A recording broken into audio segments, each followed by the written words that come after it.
Bismillahirrahmanirrahim. Assalamualaikum warahmatullahi wabarakatuh.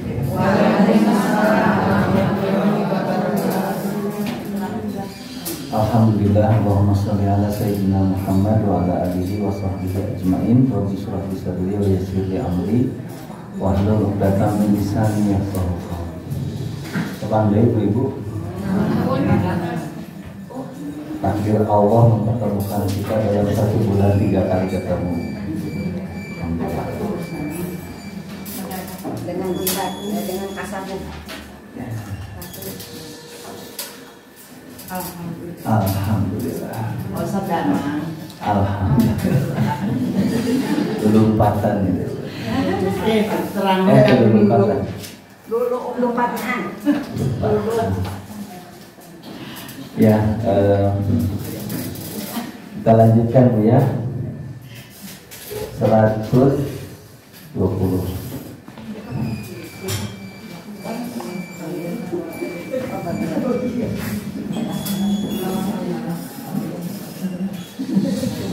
Sambil cari sambil ngarengan sekarang.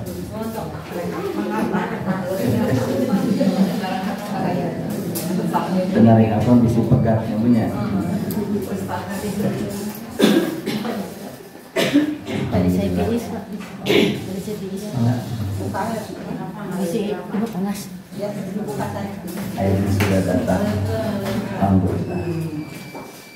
Kemarin itu kita sampai nomor 2 ya.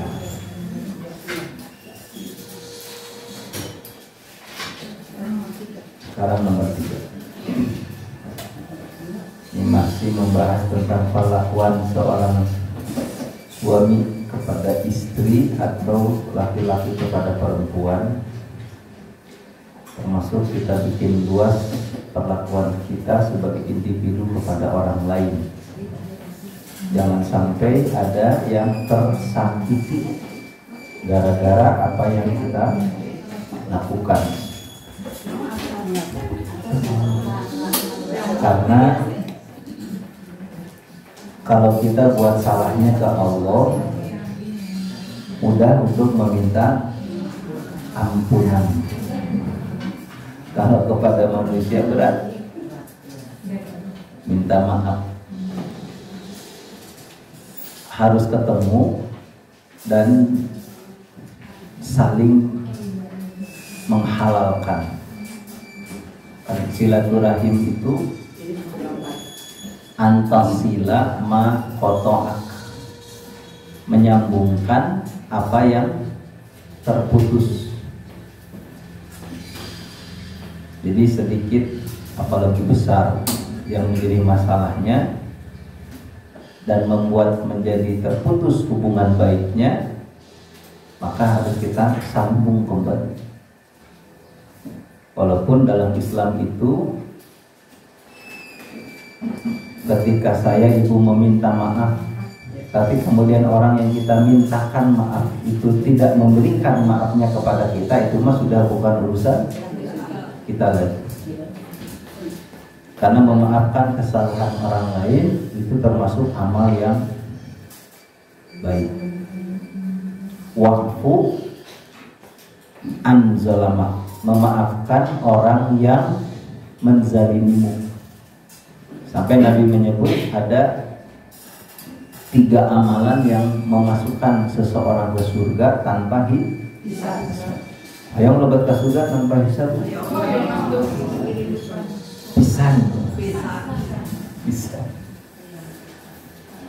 Karena yang paling berat dari orang beriman itu dalam hidup adalah hisab.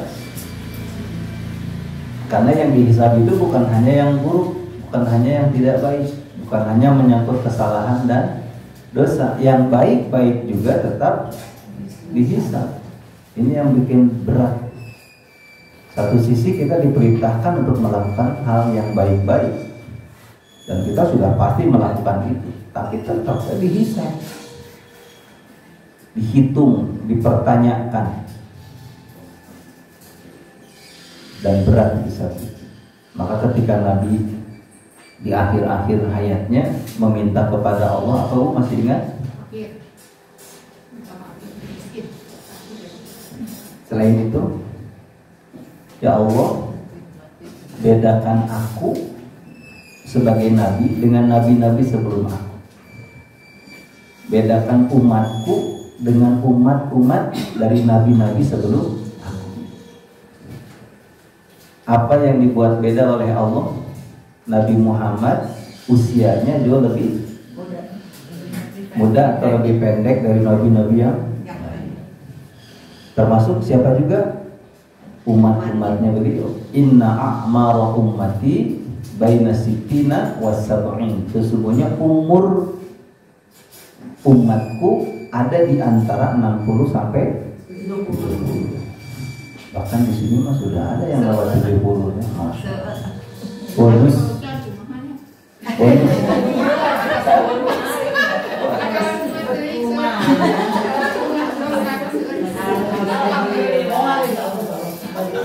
Ada gimana 70. Kalau saya makan OTW 50 ya. Masih anu. Apa usia jelita. Usia jelang 50 tahun. Sekarang nyebutnya 50. Kalau mau makan.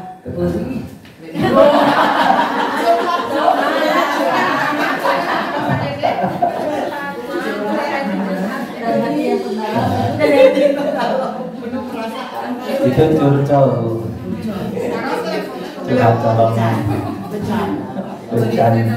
Bercandia. Jadi yang pertama umur dibuat beda oleh Allah kepada Nabi Muhammad dan kepada umatnya Nabi Muhammad. Yang kedua harta. Apakah Nabi Muhammad meninggalkan harta? Meninggalkan. Tapi hartanya beliau yang ditinggalkan itu dipakai untuk bayar hutangnya. Nah, dan hampir kita tidak menemukan jejak peninggalan hartanya Rasulullah Shallallahu Alaihi Wasallam. Kita pergi ke tempat yang hari ini disebut dengan Maktabah Makkah Al-Mukarramah, perpustakaan Makkah. Yang dulu tempat itu dinamai Maulidun Nabi atau Maulid Rasul, tempat lahirnya Nabi Muhammad SAW, yang bangunannya putih. Yang ibu kalau keluar selesai dari melaksanakan sa'i, kemudian tahallul, ibu keluar terus mau mengarah ke terminal bis, itu ada bangunan putih. Itu namanya Maulidun Nabi, tempat Nabi dilahirkan. Tapi sekarang sudah berubah jadi perpustakaan. Di Madinah kita lihat rumahnya Nabi sudah jadi makam. Itu pun sebetulnya tempat di mana bersama dengan sahabat yang lain dimakamkan di situ. Jadi Baitul Nabi, rumahnya Nabi itu yang mana? Ya, yang kita lihat di dua tempat tadi. Adapun peninggalan dalam bentuk harta hampir nyaris kita tidak temukan. Di Turki waktu jalan-jalan ke sana, ada di sana apa namanya itu Bu? Kopiahnya ya, apa namanya? Pecinya. Nabi termasuk dengan sorbannya. Ada gamisnya, ada teropahnya, ada pedangnya. Nah, yang tidak ditemukan sekarang itu adalah cincinnya Nabi Muhammad SAW. Karena cincinnya itu setelah dipakai oleh Nabi Muhammad dan beliau wafat, diteruskan cincin itu dipakai oleh sahabat Abu Bakar. Abu Bakar wafat, dipakai oleh Umar bin Khattab, dipakai lanjutnya oleh Utsman bin Affan. Nah, ketika dipakai Utsman bin Affan, terjatuh ke satu parit, sampai parit itu digali, cari, tidak pernah ditemukan cincin Nabi. Makanya sekarang banyak orang yang gali-gali di dalam rangka mencari batu ali. Kalau cincin sebagai stempel juga ya. Kenapa? Sebagai stempel kalau gitu. Stempel. Ya, betul. betul. Jadi fungsinya banyak memang ketika Nabi itu. Dan Nabi itu mengenakan cincin itu di kelingking. Dan itu menjadi sunnah Rasul. Jadi pakai cincin di kelingking. Laki-laki. Pindah ke. Dan laki-laki itu sunnahnya menggunakan cincin itu ketika masuk di usia 40. Kalau mau ikut sunnah Rasul. Tapi enggak emas juga. Oh sudah pasti berupa ini apa namanya itu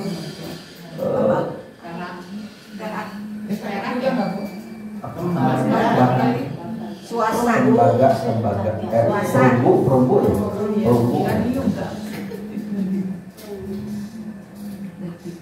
Jadi saya juga nanti kalau ke Mekah atau Madinah mau cari cincin yang buat di Yang kecil.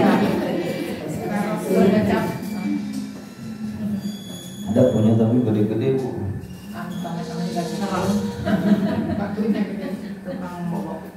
Ya, jadi terkait dengan bagaimana kita memperlakukan orang lain ini dalam konteks yang lebih luas ya, tidak hanya sebagai suami kepada istri, laki-laki kepada perempuan, tapi kita sebagai individu kepada orang lain. Walaupun bab ini menyoroti terkait dengan sikap seorang suami kepada istri. Nah, kemudian kita bacakan yang ketiga. Wan Abru binil Ahwas. Betul ya Bu ya? Al-Juzmi radhiyallahu anhu annahu sami'an Nabiy sallallahu alaihi wasallam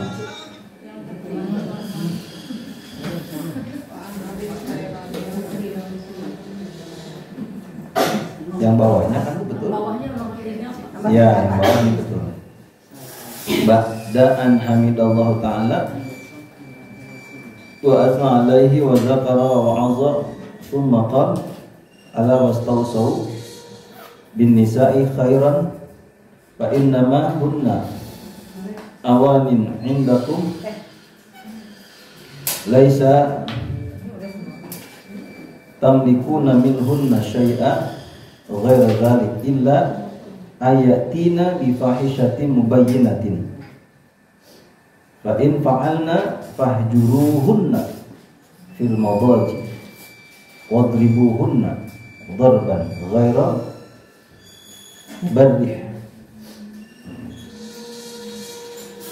fa in indakum laysat tamlikuna minhunna syai'an ghaira dzalik illa ayatina bi fahishatin mubayyinatin fa in fa'alna fahjuruhunna fil madaji wadribuhunna darban ghaira mubarrih fa in ata'nakum fala tabghu 'alaihinna sabila ala inna lakum 'ala nisaikum haqqan wa li nisaikum 'alaikum haqqan fa haqqukum 'alaihinna alla yu'ti'na furushikum man takrahuna wala ya'dhanna fi buyutikum liman tukrihuna ala wa haqquhunna 'alaikum an tuhsinu ilaihinna kiswatihinna wa ta'amihinna rawahu Tirmidzi wa qala hadis hasan sahih. Dari Amr bin Al-Ahwas Al-Jushani radhiyallahu anhu yang mendengar Nabi sallallahu alaihi wasallam pada Haji Wada berkhutbah setelah beliau memanjatkan pujian sanjungan kepada Allah taala dan selesai memberi peringatan dan nasihat, beliau bersabda, "Ingatlah, berpesan baiklah terhadap istri-istri kalian. Sesungguhnya mereka memerlukan perlindunganmu. Sedikit pun kamu tidak boleh berbuat kejam terhadap mereka, kecuali mereka telah nyata melakukan kejahatan. Jika mereka melakukan kejahatan, janganlah kamu menemani mereka di dalam tidur, dan pukullah mereka dengan pukulan yang tidak melukai. Bila mereka telah taat, janganlah kalian berlaku keras terhadap mereka. Ingatlah, Sesungguhnya kalian mempunyai hak atas istrimu dan istrimu juga mempunyai hak pada diri kalian. Hak kamu atas mereka yaitu tidak boleh memasukkan orang yang tidak kamu sukai ke dalam kamar, dan tidak mengizinkan orang yang tidak kamu sukai masuk ke dalam rumah. Ingatlah, hak mereka atas kamu adalah kamu bergaul dengan cara yang baik, terutama dalam memberi pakaian dan makanan. Ya, kewajiban suami kepada istri itu ada berapa, Bu? Kalau menurut syariat Islam itu 5. Satu, yang dasar-dasar, sandang, pangan, papan.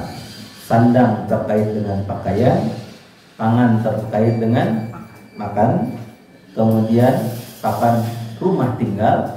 Yang keempat adalah pendidikan, dan yang kelima perhatian.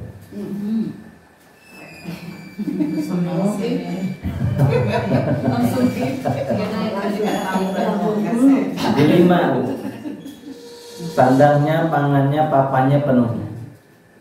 Kemudian pendidikan, terakhir perhatian. Yang 4 biasanya terpenuhi, yang kelima agak-agak kurang. Karena ini saya mengkonfirmasi termasuk ke ibu-ibu, yang lebih disukai, diharapkan, diberikan oleh para suami kepada istri adalah perhatian. Perhatian. Istri mungkin bisa menahan untuk makan enak, pakai baju bagus, punya rumah yang nyaman, pendidikan mungkin itu sama. Tapi kalau perhatian terabaikan, apalagi diabaikan, itu katanya sakit hatinya tuh banget. Laras gue itu kan?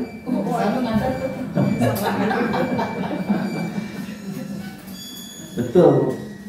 Karena bentuk perhatian itu kan tidak mesti dengan yang 4 itu.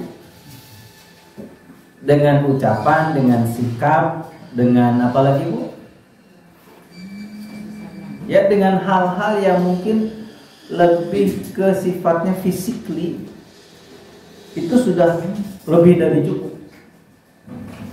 Bukan sekedar bahasanya visi nggak enak tuh. Maksud saya tadinya mau ngomong sekedar ditanya saja, makanya jangan pakai sekedar. Tanya aja istri itu.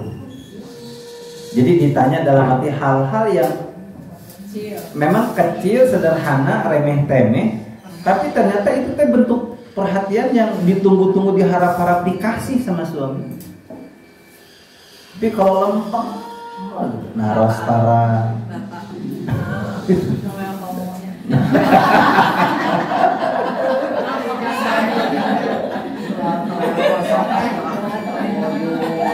Lain orang saya udah enak, saya lupa kesalahan gitu. Emang gak senarah saya apa? Naros henteu, duka tambah. Nah, tapi memang betul katanya begitu saya ingin mengkonfirmasi apakah iya. Betul. Sesungguhnya. Jadi perhatian itu yang penting. Dan uang. Jadi kalau sakit mau diajak ke dokter, jadi ditawarkan untuk ke dokter atau ke puskesmas atau ke tempat pengobatan, itu tuh sudah senang. Apalagi kemudian kita siapkan minumnya, kita siapkan apa yang biasa dikerjakan sendiri karena kita tahu sakit, terus kita yang mengerjakan. Tapi katanya tuh seperti dikasih apa ya? Meleleh, jadi bukan meleleh gitu. Ternyata saya tidak salah. Benar tuh. Jadi betul bahwa bentuk perhatian itu lebih diperlukan, lebih dibutuhkan, lebih diharapkan. Laki-laki itu memang memiliki rasa untuk juga sama diperhatikan, tapi nggak terlalu. Nggak usaha. Jadi dicuekin juga kadang-kadang nggak ngaruh, nggak ngefek, dan dia tidak merasa kalau tidak diperhatikan. Itu saya siapa Andre ya? Saya nomor Karena hati sudah tergantikan. Si ibu memancing-mancing wae. Celaka. Nah jadi Bu, jadi jangan melakukan apa yang dalam bahasa hadis ini adalah sesuatu yang perlakuannya itu adalah kejam. Ya. Sesungguhnya mereka memerlukan perlindungan, sedikit pun kamu tidak boleh berbuat kejam. Jadi beruntung sebetulnya dengan undang-undang yang baru itu, KDRT itu, di mana seorang istri bisa mengadukan hal yang itu dianggap sebagai sebuah bentuk kekerasan. Cuman dari sisi yang lain kan itu kita pandang sebagai sesuatu yang namanya salah kesorangan dipenjarakan gitu. Gitu ya. Muka air betul Bu. Jadi memang ada banyak hal yang kemudian kan diajarkan oleh agama. Kemudian sedikit pun kamu tidak boleh berbuat kejam terhadap mereka kecuali mereka telah nyata melakukan kejahatan. Kejahatan seperti apa sih Bu? Yang mungkin kita temukan dalam sebuah keluarga yang itu dilakukan oleh istri kepada suami. Yang itu disebut tindakan kejahatan. Selingkuh. Selingkuh dalam hal apa Bu? Balanja. selingkuh. Kan selingkuh itu bisa dimaknai luas Bu ya. Ibu ikut arisan di luar, suami nggak tahu, itu juga kan selingkuh.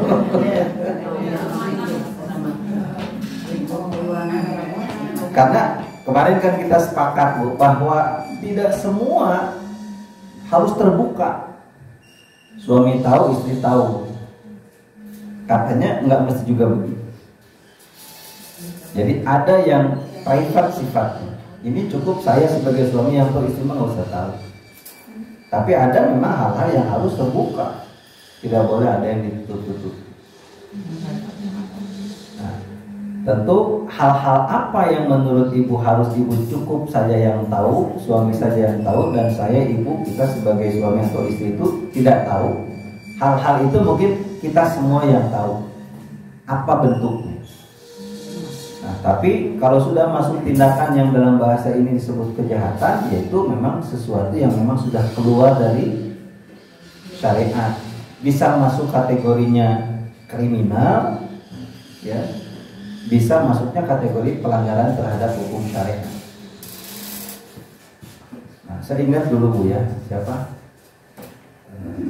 MH Ainun Najib Cakmun, dia bilang begitu, ketika menikah dengan Novia Poloha, kan posisinya ketika dinikahi itu belum berjilbab. Berjalan beberapa tahun masih nggak dijilbab juga. Kebetulan dulu saya hadir satu pengajian di hotel Oman, tahun berapa saya lupa. Ada mustami yang tanya, maaf Cak Nun,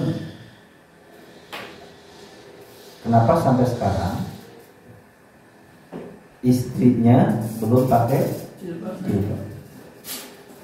Apakah Cak Nun tidak pernah menyuruh untuk istri mengenakan jilbab? Nah, jawaban beliau ketika itu saya ingat, saya tidak ingin istri saya pakai jilbab karena saya. Ya karena saya itu karena menikah dengan saya atau dan seterusnya. Jadi saya ingin kalau memang kemudian dijilbab ya karena keinginannya sendiri. Dia tidak menjawab apakah kemudian saya sudah menyuruh, tidak mengatakan itu. Tapi jawabannya seperti itu. Artinya memang kesadaran dalam beragama, menjalankan ajaran agama, kalau kita lihat sebagai sebuah kewajiban, tentu itu menjadi kewajibannya seorang suami. Karena kewajibannya anak perempuan, jadi anak perempuan itu segala bentuk kewajiban yang berlaku buat dirinya, lalu kemudian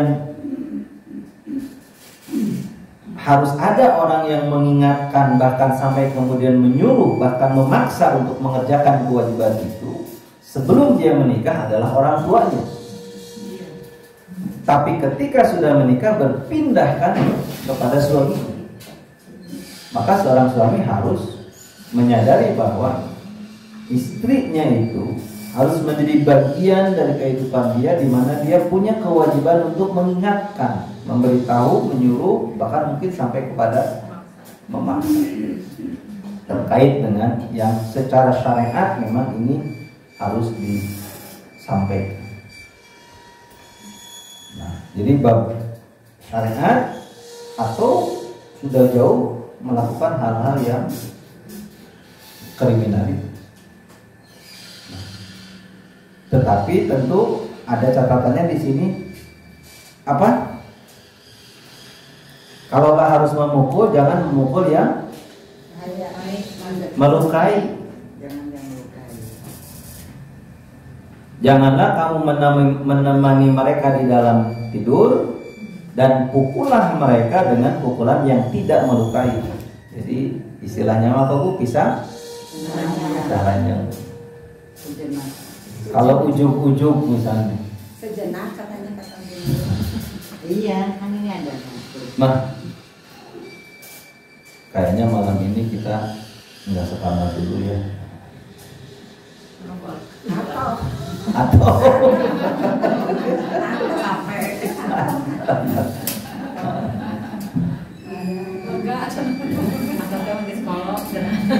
jadi jangan temani tidurnya, kemudian jangan memukul kecuali dengan jangan memukul yang melukai. Pukulan tapi jangan pukulan yang melukai. Artinya lebih kepada mengingatkan. Dan yang dipukul itu yang dilarang bagian mana? Ke atas. Jadi bagaimana kalau yang dipukul memang bukan bagian atas tapi bagian yang boleh kata, tapi keras Bu. Tapi ngajengkang, tapi sungguh ngajengkang, ya nggak boleh juga gitu. Jadi keras dalam arti secara fisik keras memukulnya, atau keras dalam arti apa? Dengan suara, dengan sambil membentak. Nah ini memang hal yang semua kita itu harus bisa menjaga. Karena kalau sudah emosi, kemudian nafsu ini membara, agak sulit terkontrol. Susah ya Pak? Ya memang betul. Makanya kan ketika ini Sayyidina Ali yang mengajarkan, ketika emosimu memuncak, nafsumu membara, kepalamu panas mendidih, oh bahasanya itu banyak begitu. Maka yang harus dilakukan adalah berwudu. Karena emosi, nafsu dan yang mendidih itu sebabnya karena api. Dan yang mematikan api adalah air. Maka berwudu. Bagaimana kalau sesudah berwudu masih terus ada terpancing juga, lakukan sholat sunat 2 rakaat. Luar binarian balong terus ikutin ngaku jubar. Kalau di saya masih ada banyak balong. Nah ibu-ibu di mana? Masa harus masuk ke akuarium? Karena kalau kemudian masih saja ada wudu sudah, sholat sunat sudah, maka tinggalkan. Kemana? Kabur. Ya, tinggalkan dalam arti ya ke tempat yang kita anggap bisa turun tensi amalan.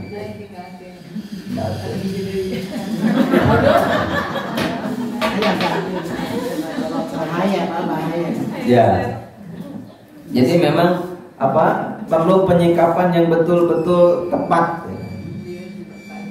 Hak kamu atas mereka yaitu tidak boleh memasukkan orang yang tidak kamu sukai di dalam kamarmu dan tidak mengizinkan orang yang tidak kamu sukai masuk ke dalam rumahmu. Ya ini sudah pasti lagu ya. Jadi kamar itu kan private, tidak boleh sembarang orang masuk. Jangankan orang lain, anak saja kan ada 3 waktu yang tidak boleh sembarang masuk. Satu apa Bu? Ba'da Isya, kemudian subuh, kemudian siang. Nah, dipilih pada ba'da subuh. Harus mengetuk pintu. Betul itu. Jadi kan itu auratnya keluarga itu dalam arti kamar untuk suami istri memang harus terjaga. Ya disitulah Islam mengajarkan apa namanya adab. Dan ini harus disampaikan kepada anak-anak, kepada keluarga di rumah. Kalau mau masuk, ya, harus ketuk pintu kalau memang kondisi tertutup. Konsep itu kalau nafsu amarah, yang bagus itu nafsu apa? Nafsu itu kan terbagi 3, Bu. Ada nafsul ammarah, ada nafsul lawamah, ada nafsul mutmainnah. Nafsu yang bagus ya nafsul mutmainnah. Mutmainnah itu kan nafsu, tapi efek ke kitanya justru tenang. Mutmainnah itu kan tenang, terkendali, kondusif. Tapi kalau lawama itu kan ada di antara yang tidak baik dan baik. Jadi antara amarah dan tenang. Jadi masih apa namanya tuh Bu? Berguncang lah.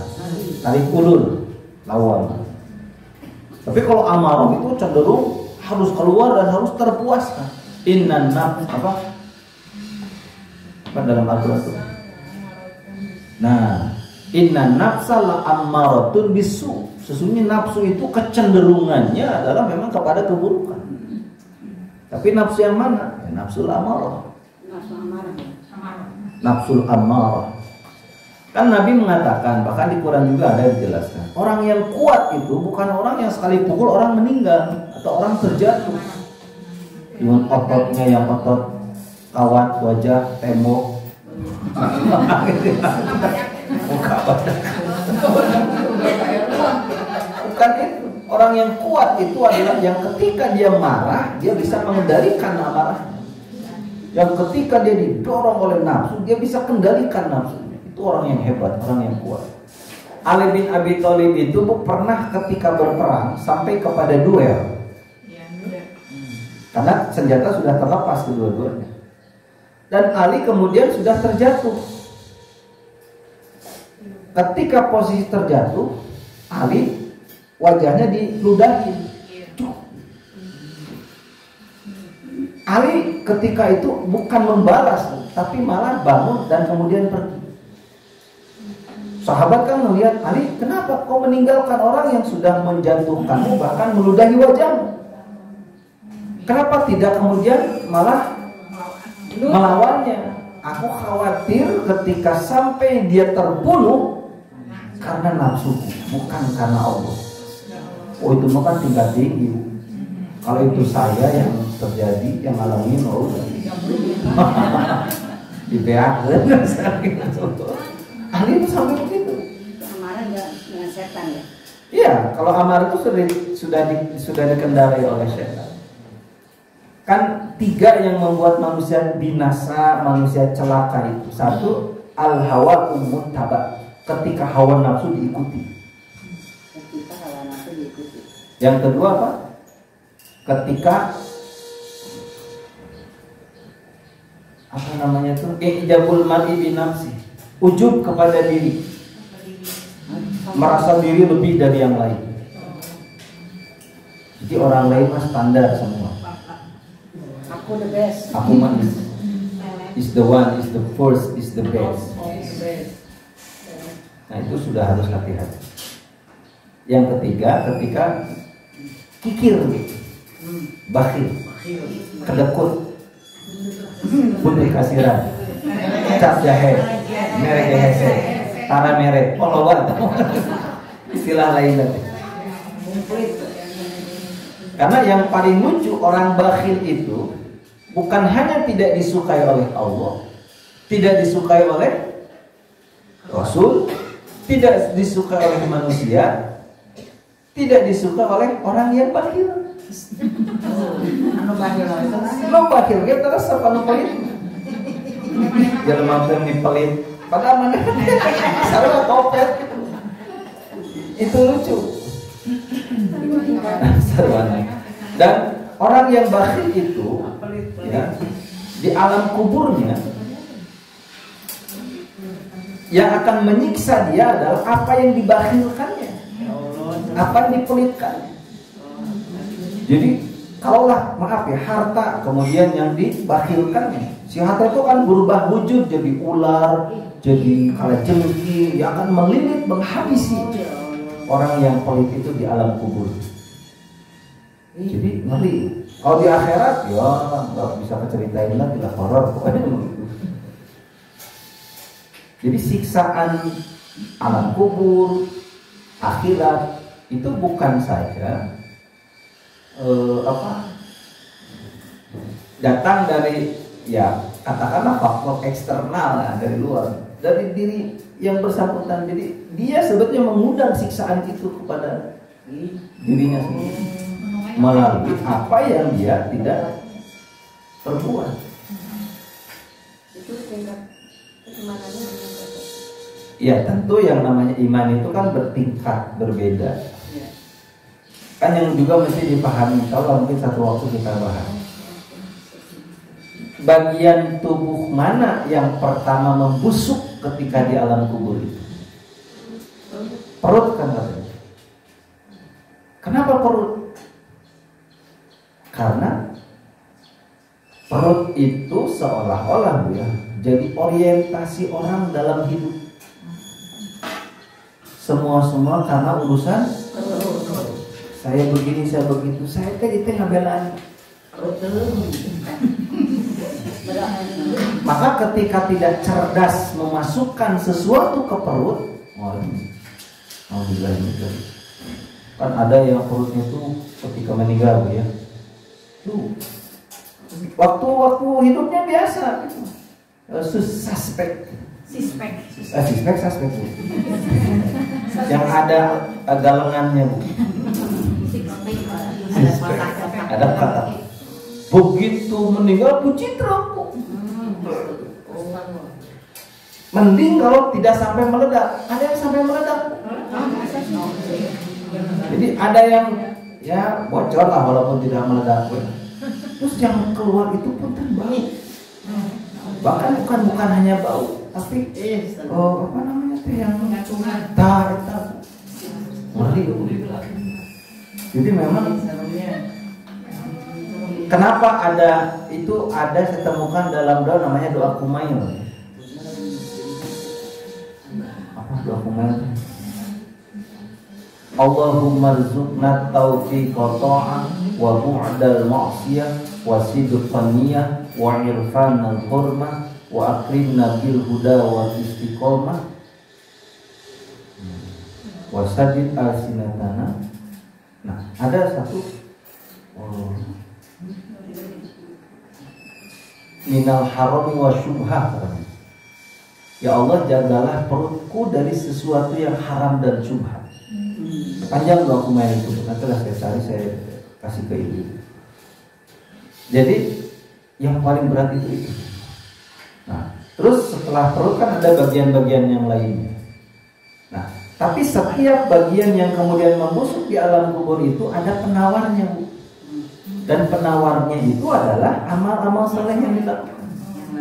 Jadi perut itu tidak pernah akan bermasalah nanti dalam kubur. Artinya membusuk dan seterusnya. Ketika si orang itu melakukan amal ini, dan sebagainya. Begitupun nanti ketika yang sudah membusuk sesudah perut itu, apa misalnya kepala, bagian kepala. Kepalanya juga tidak akan pernah mengalami pembusukan karena ada amal yang dilakukan oleh kepalanya. Salah satunya disebutkan adalah sujud. Ada baca Quran, ada macam-macam lah. Nah, jadi penawar-penawar dari segala bentuk azab, siksaan, baik itu di kubur, baik apalagi itu nanti di akhirat, tidak lain amal soleh. Tapi lah saya mah percaya dulu mah aman. Nah. Amin. Bilang-bilang amin, buat. Kan kurang Pak Ustaz. Oh gitu. Banyak ibu rumah aman. Amin. dikit-dikit lah. Masih belum boleh, belum ada larangan. Ya. Jadi penting buat kita tahu apa yang menjadi hak. Hak-hak yang itu berlaku bagi antar sesama kita. Lebih kepada poinnya apa? Bergaul dengan cara yang baik. Ya, kembali kepada judul. Bagaimana kita memperlakukan dalam pergaulan itu kepada orang lain hal-hal yang baik. Nah, itu yang mesti kita jaga. Dan itu memang bukan hal yang mudah. Hal yang harus kita perjuangkan. Kemudian selanjutnya Bu, Wa'an Muawiyah nomor 4 ya. Sekarang nomor berapa? Tadi kan nomor 3. Oh ya. Nomor 3 atau nomor 4 atau nomor 5. Wa'an Muawiyah bin Haidah radhiyallahu anhu qala qultu ya Rasulullah ma haqqu zawjati ahadan 'alaika an tut'imaha idza ta'imta wa taqsuha idza tasaita wa la tadrib wajha. Nah ini sudah disebutin langsung.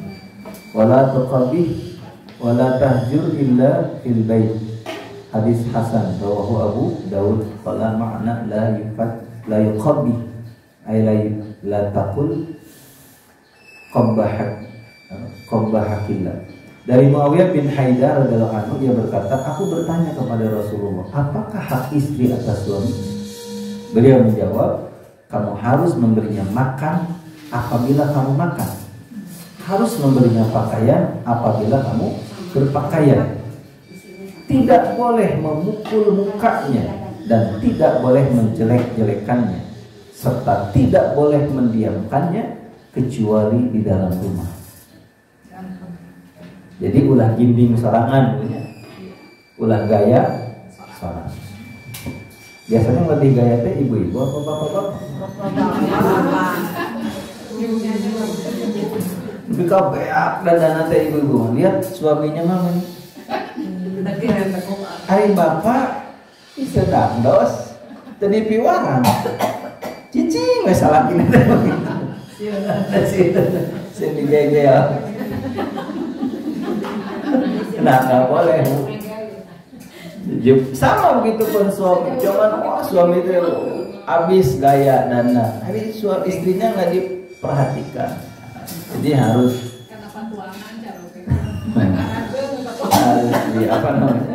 harus diperhatikan. Jadi memberinya makan apabila kamu makan. Ya, walaupun mungkin tidak mesti sama Bu apa yang dimakan oleh suami dengan yang dimakan oleh istri. Karena mungkin seleranya beda. Saya ingat dulu Bu ya, sebelum nikah itu zaman ta'aruf lah bahasa santrinya, walaupun pacaran ya teteh. Saya suka diajak makan sama istri saya itu dulu.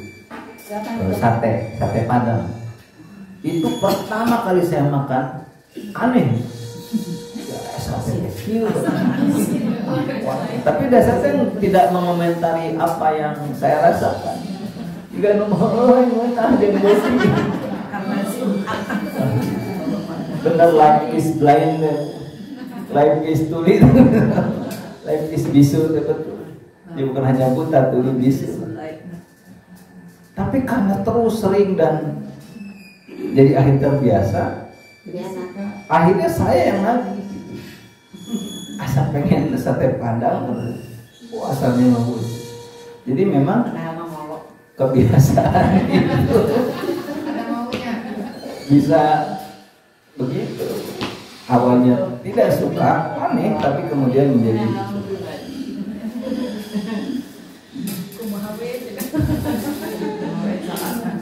jadi apa yang kita makan sebagai suami, istri juga harus bukan samanya, tapi kita perhatikan. Ya tadi perhatian itu.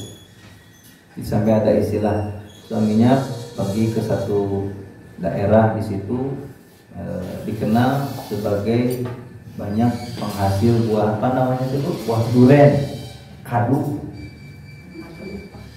pupok kue teh mak dan si mak si caroge sugan nyana sa sirah gitu istilahnya pulang dari pulang begitu pulang ke rumah teh kan ada lah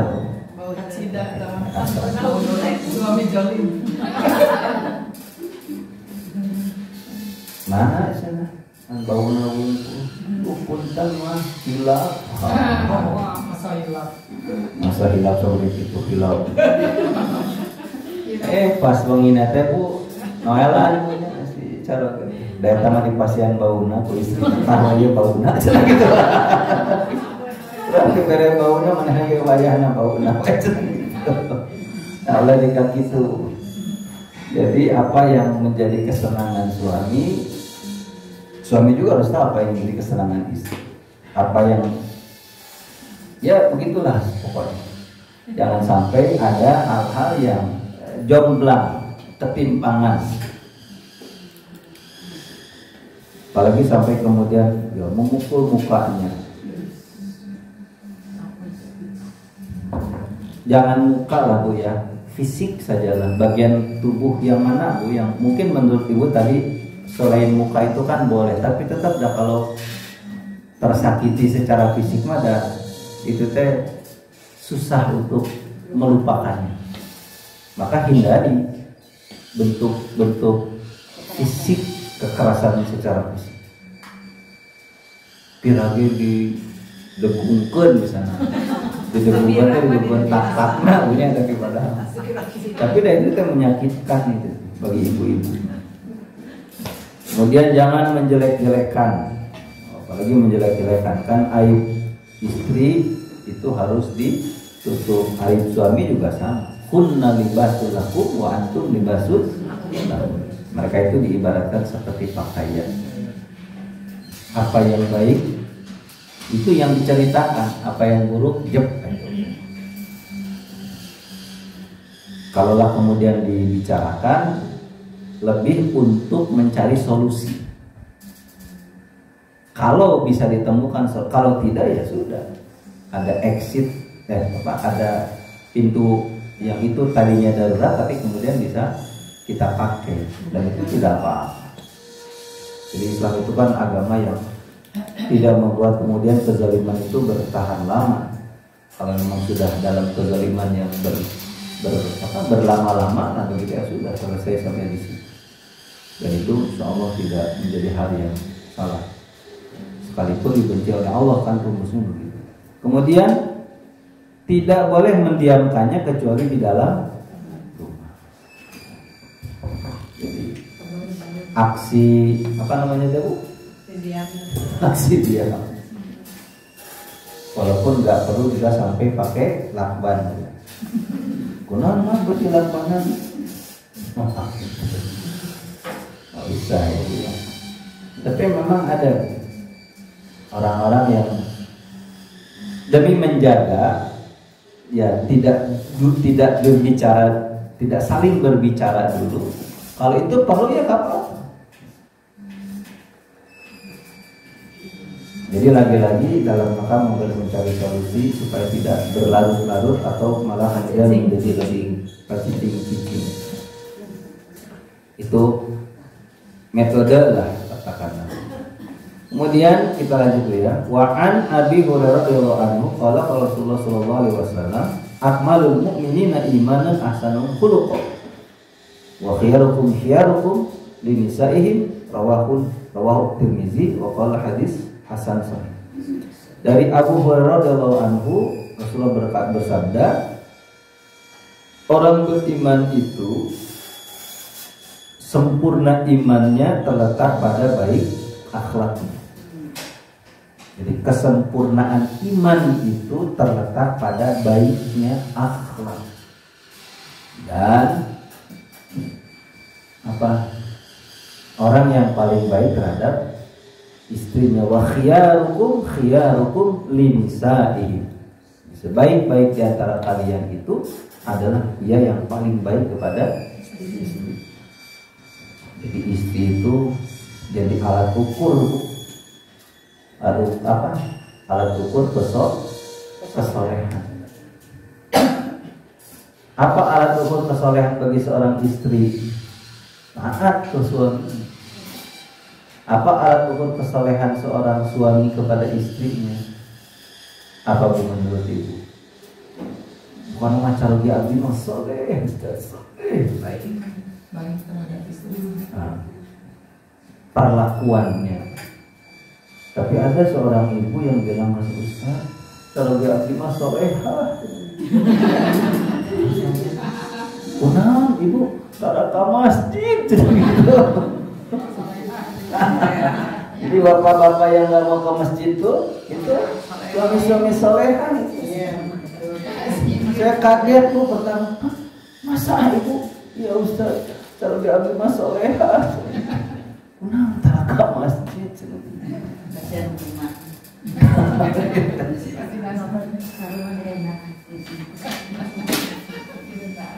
Jadi ciri suami soleha itu katanya itu. Jadi akhlak ya, alat ukurnya kalau sudah akhlak dan itu adalah tanda kesempurnaan iman, kita sepakat. Kenapa Nabi Muhammad itu diutus oleh Allah? Liutamima makarima akhlak, menyempurnakan akhlak. Kata menyempurnakan mengandung arti apa, Bu?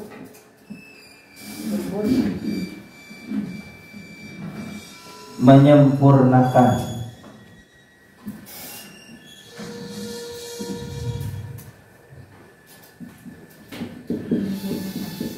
Menyempurnakan.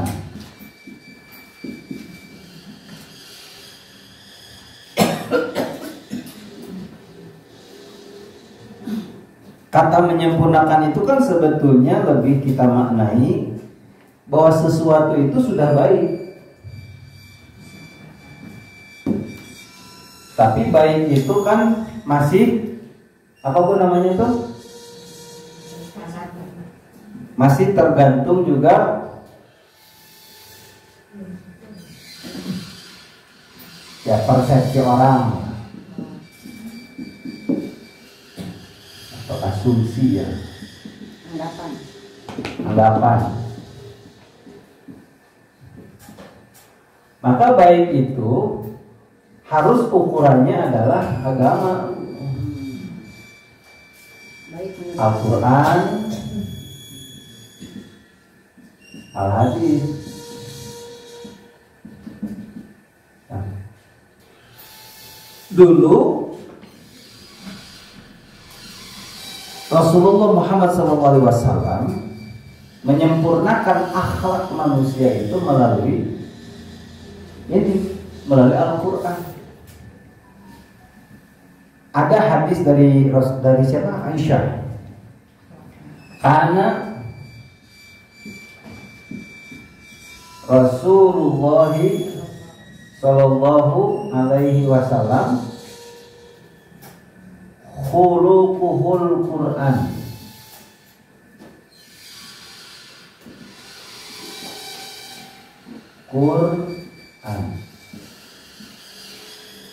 Adalah Rasulullah Sallallahu Alaihi Wasallam itu akhlaknya Al-Quran.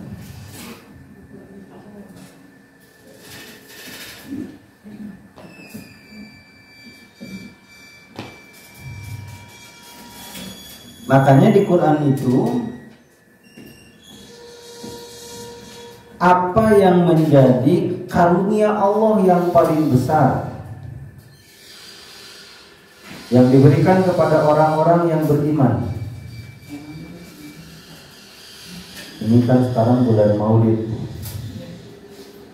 Ayat ini sering dikutip sebagai dalil muludan.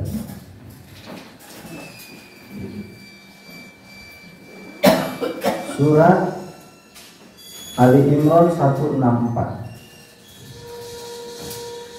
Laqad manallahu 'alal mu'minina idz ba'atsa fihim rasulan min anfusihim yatlu 'alaihim ayatihi wa yuzakkihim wa yu'allimuhumul kitaba wal hikmah wa in kanu min qablu lafi dhalalin mubin. Sungguh karunia Allah bagi orang-orang yang beriman, yaitu ketika diutus kepada mereka Rasul dari golongan mereka. Yatslu alaihim, Rasul itu membacakan kepada mereka ayat-ayatnya. Kalau membacakan berarti di situ ayat yang dimaksud adalah ayat Al-Quran. Karena ayat itu kan ada dua, Bu, ya. Ada ayat yang tersurat, ada ayat yang tersirat. Ada ayat yang tanziliyah yang diturunkan oleh Allah melalui malaikat Jibril yang namanya Al-Quran. Ada ayat kauniyah, ayat berupa alam. Nah, membacakan kepada mereka ayat-ayat. Jadi Nabi membimbing, menyempurnakan akhlak manusia di zaman itu melalui Al-Quran. Karena baik itu potensi yang setiap manusia sudah memiliki. Jangankan kita yang sedang dalam proses menuju baik, nah tidak boleh juga katanya kan kita sudah menganggap diri kita baik. Tapi mantap, insya Allah soleh, nggak boleh. Tapi ada mereka orang yang sedang dalam sebuah proses menjadi orang yang baik. Orang-orang itu sudah ada dalam satu pemahaman dan pengetahuan bahwa mereka sampai kemudian bisa membedakan ini baik, ini buruk. Maka yang dipilih adalah yang baik. Tapi orang yang tidak baik bahkan jahat sekalipun, kan sebetulnya dia sesungguhnya sedang apa, Bu? Melawan hati nuraninya sendiri. Jadi jangan pernah disangka orang yang jahat itu suka dengan kejahatannya. Dia juga benci dengan apa yang dia kerjakan. Maka sering orang bilang, siapa sih orang yang suka dengan pekerjaan ini? Semua orang nggak, termasuk saya juga benci dengan pekerjaan ini. Tapi kenapa saya menjalani? Nah, itu yang kemudian harus kita tahu. Sok hati. Makanya punten-punten, Bu, ya, penggerebegan, pengusiran, bahkan sampai kepada penangkapan, kemudian penglokalisir tidak cukup dan tidak bisa sampai di situ. Harus setelah itu diberikan solusi. Banyak yang ketika mereka ditangkap, dinaikkan ke truk, kemudian ditempatkan, dibina, betul dibina. Tapi setelah dibina, dilepaskan, dia balik lagi. Nah, jadi memang jangan dan tidak cukup hanya sebatas itu. Berikan solusi. Walaupun solusinya juga perlu perlu perangkat lah. Kemarin ada Ustaz Babe Haikal di dekat masjid saya. Ada seorang ibu, dia punya usaha, usahanya kecil-kecilan. Terus dia bilang ke Ustaz Babe, Ustaz, saya tuh punya usaha kecil-kecilan, tapi saya kurang modal, Ustaz. Jawaban Babe ketika itu, ibu jangan ngomong itu, gak boleh ngomong itu. Karena pengertian modal itu menurut saya dan kita semua dan banyak orang terkait dengan tiud. Ya, Bu. Padahal kan enggak juga.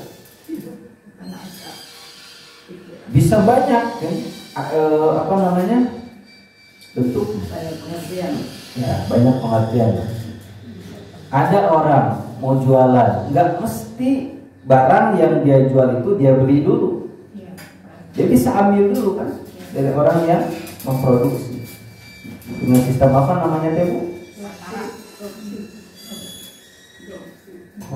Konsinyasi. Konsinyasi. Begitu. Nah, ada banyak sekarang usaha online yang tidak mesti punya toko, tidak mesti punya karyawan, termasuk barang, tapi bisa jualan. Dia mah order masarin. Ketika ada yang pesan, ya hubungin yang punya barang. Yang punya barang itu yang kirim, uangnya yang masuk ke dia. Nah, jadi rubah mindset, kata Bapak, rubah cara berpikir kita. Modal itu bukan tidak identik dengan uang. Tidak identik dengan hal-hal yang menurut kita sebatas. Nah, jadi memang bagi mereka yang sudah terbuka dan memang situ ada apa namanya itu Bu? Passion bisnis memang bisa apa namanya, bisa ketahuan. Tapi bagi yang mungkin awam ya tidak bisa. Emang apa gitu kalau bukan uang modal itu? Ya akan panjang kan kalau dibahas atau dijelaskan. Jadi pada prinsipnya Bu ya, bahwa kalau sudah kita masuk ke kategori ke akhlak ya itu yang paling harus kita tonjolkan di dalam kehidupan kita. Akhlak itu menyangkut apa Bu? Ini sudah jadi bahasan umum Bu. Kalau sudah akhlak, satu ucapan, dua perbuatan atau tindakan, ketiga sikap. Jadi orang yang berakhlak itu adalah orang yang ucapannya, perbuatan atau tindakannya atau sikapnya sudah memang tertata. Dan akhlak itu bukan sesuatu yang dipaksakan, kemudian direkayasa, difikirkan, tapi otomatis tanpa pertimbangan, pemikiran. Jadi sudah memang begitu aja pelaknya gitu. Jadi akhlak itu apa? Aslinya sifat dan wataknya seseorang. Ibu mau tahu siapa saya? Ya lihat aja sama ibu. Bagaimana saya berbuat, bertindak, bagaimana saya bersikap, bagaimana termasuk saya berbicara. Ada unsur rekayasa, ketahuan. Nah, ini digaya-gaya, ini dijiga-jiga, ketahuan. Kan ada ahli apa namanya Bu? Ahli melihat wajah. Oh, ahli melihat Wajahnya. wajah. Gestur. Ada yang lewat ucapannya. Karena memang semua ada ilmunya. Ilmu gestur ada, ilmu gimmick ada, ilmu dalam berbicara, ilmu retorika juga ada. Ada ilmunya. Tapi ketika orang disimpulkan pada satu kata namanya akhlak, maka yang bersangkutan sesungguhnya sedang menunjukkan siapa dirinya. Dan itu tidak bisa direkayasa. Jadi rumus sederhananya, analoginya itu seperti teko yang di dalamnya isinya apa, yang ketika dikeluarkan akan persis sama seperti apa yang ada di dalam teko. Itulah akhlak. Jadi cerminan siapa kita dan siapa diri kita. Siapa kita? Maka dulu kalau begitu, kalau bikin deh di orang yang tidak jelas yang begitu. Siapa kita? Majlis Taklim Ibu Guru Al-Batrokah. Di mana kita? Kubur di Parmindo. Masih tanya juga. Ya apa-apa. Akhlak. Dan akhlak itu sumber utamanya pasti adalah Al-Quran. Dalam bab berbicara saja Quran banyak mengajari kita Ada namanya apa Bu? Ini ingat saya dulu waktu tahun kapan, nah saya pernah sampaikan di sini. Ada kaulan sadida, ada kaulan ma'rufah, ada kaulan karima, ada kaulan baligho, ada kaulan sak. Kalau nama lagi Bu, kaulan layyinan, ada kaulan maisura,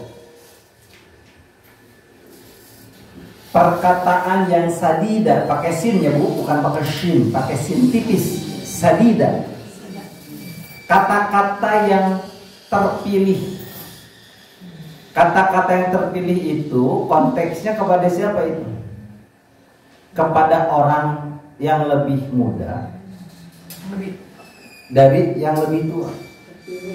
Kan itu dari ayat Al-Quran kan, wal yakhshal ladzina law taraku min khalfihim dzurriyyatan dhi'afa khafu 'alaihim falyattaqullaha wal yaqulu qawlan sadida. Dan hendaklah kalian khawatir ketika kalian meninggalkan sesudah kalian generasi yang lemah. Maka bertakwalah kepada Allah, takutlah kepada Allah, dan berkatalah kepada mereka dengan perkataan yang sadida, perkataan yang terpilih. Jadi ibu-ibu, kita sebagai orang yang lebih tua kepada yang lebih muda harus pakai kata-kata yang terpilih. Kata-kata yang membuat anak-anak muda ini semangat, optimis, dan sebagainya dan sebagainya. Jangan kemudian jangan ibu minus tiwul kamu jangan marah-marah akan lebih berat kalian itu. Makanya kasih motivasi, kasih semangat. Jadi jangan buat mereka kemudian menjadi menyerah dengan keadaan. Saya ibu kita sekarang boleh sulit, tapi anak-anak kita generasi kita jangan pernah mengalami kaulan sadida. Ada lagi yang kaulan karima. Kaulan karima itu kan yang lebih muda kepada yang lebih tua. Wa qadara rabbuka alla ta'budu illa iyyahu bil walidaini ihsana imma yablughanna 'indaka al-kibara ahaduhuma aw kilahuma fala taqul lahumā uffin wa la taqul lahumā uffin wa la tanharhumā wa qul lahumā qawlan karima. Surat apa itu Bu? Al-Isra ayat 23. Dan berkatalah kepada mereka, anak kepada orang tua, yang lebih muda kepada yang lebih tua, qaulan karimah, kata-kata yang memuliakan, kata-kata yang ya pantas. Mungkin bukan hanya di bahasa selain Sunda Bu ya. Ini sebagai contoh saja supaya tidak dianggap sukuisme. Di Sunda itu kan ketika saya ngajak makan dengan yang sebaya, dengan yang di bawah saya, dengan yang di atas saya kan beda-beda. Orang lolodok yuk, lolodok. Itu bahasa buat siapa? Itu lolodok. Buat soang, buat sato. Harusnya pakai apa Bu? Nah, tergantung saya berhadapan dengan siapa kan. Kalau kepada yang sebaya bolehlah pakai istilah dahar atau api neda. Yang lebih tua tuang. Ada lagi selain itu Bu? Nggak ada kan? Mama kepada anak kecil. Tidur ada kulem, ada bobo, ada empok, banyak Bu. Mungkin di bahasa yang lain juga sama. Artinya bahwa pilih kata-kata yang tepat. Mana dengan yang sebaya, mana dengan yang di bawah kita, mana yang dengan yang lebih tua. Nah itu namanya unduk usuk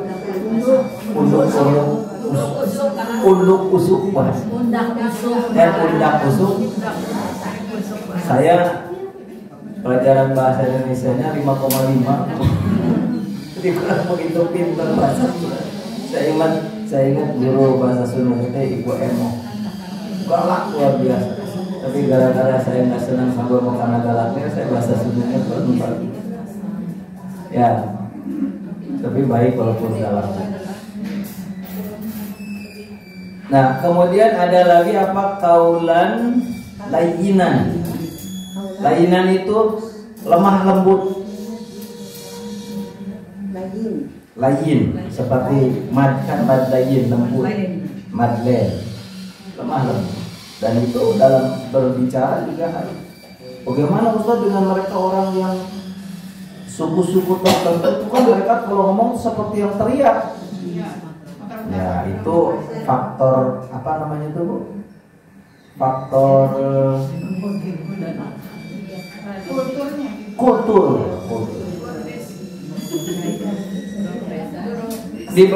Di beberapa daerah kan yang namanya rumah itu jauh Bu, berjarak.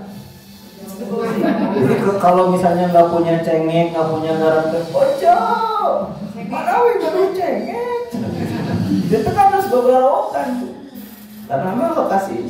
Nah, ketika dia pindah ke kota, dia masih pakai jurus itu. Nggak asal dilembur gitu. Atau kalau air dari kante nggak pernah ditutup, atau dilembur nggak pernah ditutup, kan nggak boleh ngocor. Ya coba itu airnya air seke atau mata air. Air di sini mah atuh jempol kalau nggak ditutup. Nah, jadi perpindahan apa value yang berbeda, perbedaan value, maka nggak harus dikondisikan. Di mana bumi dipijak, di situ langit. Jadi tidak bisa disamaratakan apa yang jadi kebiasaan secara kultur dengan apa yang seharusnya kita lakukan. Karena lain lubuk, lain lalang, lain ladang, lain lalang. Oke, saya teh nanti tanggal 6 mau ke Jambi Bu. Diminta untuk melamarkan seorang pemuda. Saya lagi cari ya kata-kata yang bagus dengan bahasa yang diterima oleh masyarakat Jambi. Ya, lagi cari-cari juga termasuk pantun-pantun. Kan tidak mungkin pantun itu. Ayo ting ting beli sajadah. Yang penting rajin ibadah.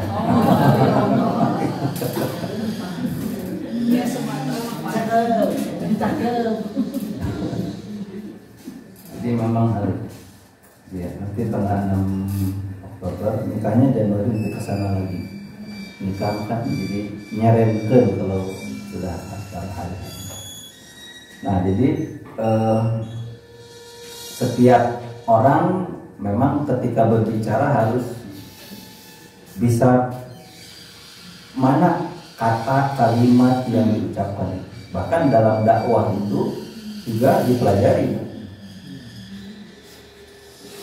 Esensinya kalau dalam dakwah itu berbicaralah yang sesuai dengan kadar akal yang diajak bicara. Artinya nyambung, sesuai. Saya ngomong apa, ibu-ibu sebagai yang mendengarkan bisa menyimak tapi memahami apa yang disampaikan. Bagus kalau kemudian materinya memang apa yang dibutuhkan gitu. Karena banyak materi yang disampaikan dengan semangat tapi ibu-ibu atau mustaminya teh lalempeng teh. Susah teh ngomong naon. Setengah hati. Memang betul Bu. Banyak hal pembelajaran seperti itu. Nah, belajar dengan menggunakan panduan kitab atau tidak menggunakan panduan kitab ya beda. Memang metodenya sama, metodenya beda. Tidak. Jadi ada hal-hal yang harus juga dipelajari lagi. Nah, kemudian ada selain kaulan lainnya, kaulan baligho. Kaulan baligho itu perkataan yang mengandung ajakan. Balik itu kan ada pesan yang ingin disampaikan. Jadi tidak kosong. Harus ada konten, harus ada message, harus ada pesan yang disampaikan.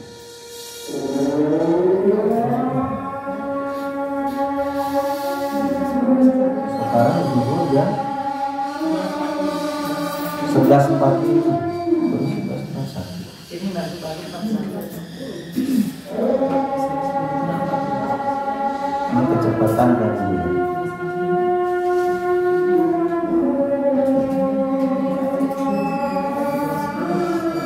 Oh, kecepatan jam 11.44. Jadi saya sudah setting handphone saya itu kalau azan langsung menit.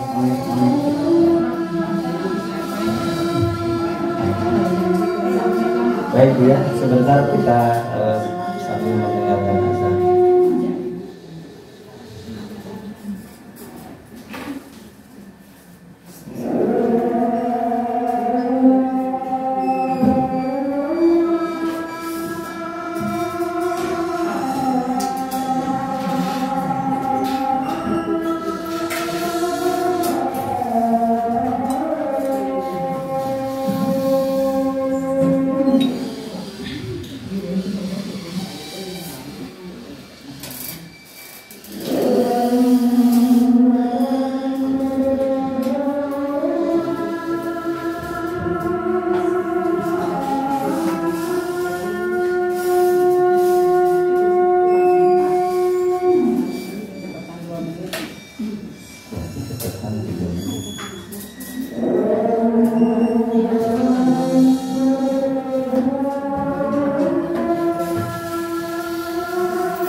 Ya, alhamdulillah Ibu ya, kita sudah masuk di waktu zuhur.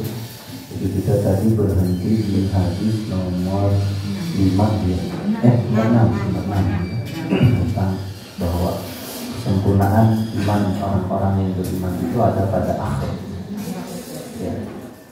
Jadi ada hal yang memang harus kita terus asah dalam hidup kita sebagai pribadi seorang muslim, yaitu akhlak lebih baik dan lebih baik. Ada ucapan, perbuatan atau tindakan termasuk sikap. Karena cerminan muslim itu ada pada akhlaknya. Akan baik seorang muslim yang itu berefek kepada Islam ketika akhlaknya itu juga Akan buruk seorang muslim, bahkan Islam itu ketika perilaku dari si muslim juga tidak baik. Mudah-mudahan ya. Boleh nanya nggak sedikit? Pasti. Tentang akhlak. Akhlak berdasarkan Al-Quran, berarti ucapan, perbuatan, tindakan, sikap. Ya. Berdasarkan. Kalau dia berucap, bertindak, tapi memakai ayat-ayat Al-Quran, bagaimana itu? Saya bukan. Ini berbuat hal yang tidak baik, tapi ininya literaturnya ilustrasinya ayat-ayat Al-Quran. Jangan kemudian agama itu dijadikan pembenaran atas apa yang disampaikan itu. Karena begini Bu, agama itu kan bukan alat untuk orang kemudian ya, melakukan manipulasi, melakukan kecurangan, melakukan apa yang di situ ada kepentingannya dia kepada orang yang diajak bicara. Tidak boleh. Bahwa Quran itu harus jadi rujukan dalam perilaku, ya. Tapi jangan kemudian menjadikan itu sebagai alat untuk kepentingannya. Jadi tidak boleh ada kepentingan sedikit pun. Sebagai satu ilustrasi sederhana lagi, ada seorang sahabat yang dijamin ahli surga karena dia begitu sangat mencintai surah Al-Ikhlas. Karena tidak ada ayat termasuk surah di dalam Al-Quran yang murni itu lebih kepada bagaimana kita mengagungkan Allah. Ayat atau surat yang lainnya seolah-olah hanyalah sebuah proposal di mana kita punya harapan untuk memohon sesuatu kepada Allah. Tapi kalau ikhlas nggak ada nggak di surat Ikhlas itu yang kita sebagai manusia punya keinginan sesuatu dan menyampaikan keinginan itu kepada Allah. Lebih berisikan surat di mana kita mengagungkan Allah. Li'annaha suratul Rahman, karena surah itu surat yang hanya bercerita tentang Allah yang Maha Rahman. Dan karena sebab kecintaannya si sahabat ini kepada suratul Ikhlas, maka Jibril dulu menyampaikan informasi kepada Rasul Muhammad bahwa si sahabat ini jamin ahli surga karena kecintaannya kepada surah Al-Ikhlas. Artinya begini, bahwa sekarang pun banyak ya orang main dalil Al-Quran pakai ayat. Misalnya pun ada salah seorang simpatisan partai tertentu, kemudian dia percaya i'dilu wa aqrabul taqwa, bahwa keadilan itu mendekatkan kita kepada takwa, maka jadilah kita dalam berpartai itu yang adil. Gitu. Nah, atau ada yang benci kepada partai yang dilambangi oleh sebuah pohon. Wala taqraba hadhihi syajarah. Jangan kamu dekat-dekat dengan pohon ini. Pohon banyak. Nggak boleh tuh. Jadi ketika ayat Quran dipakai untuk hal-hal yang di situ ada kepentingan duniawi, kepentingan syahwat, kepentingan nafsu, kepentingan yang lain-lain, nggak boleh. Apalagi berbuatnya nggak bagus gitu. Ya. Jadi